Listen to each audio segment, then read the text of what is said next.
IFM News. IFM News. IFM News. Lokal.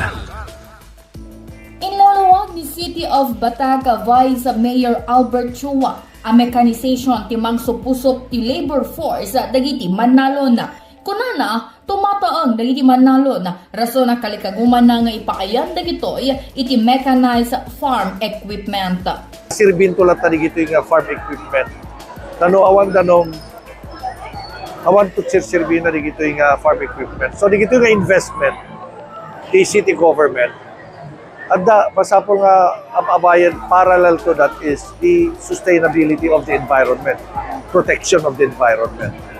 Dahil iti masapol. So ka po na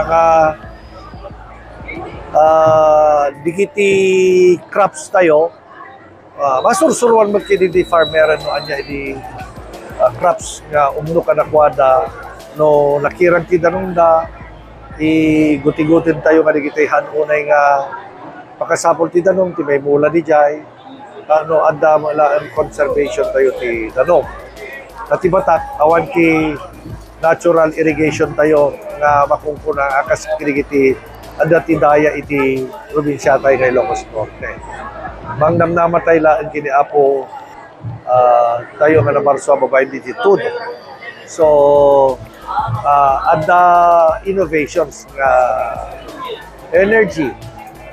Kabayatan na imunan nga inbatad ni Chua dandanin nagsisinsin dagiti nemaribo ang Mannalon iti syudada karagiti na ipakpakayon nga farm equipment karagitoy. Para iti IFM News, Idol Bernadette Toledo, Tatak, IFM. IFM News. IFM News. IFM News. Lokal.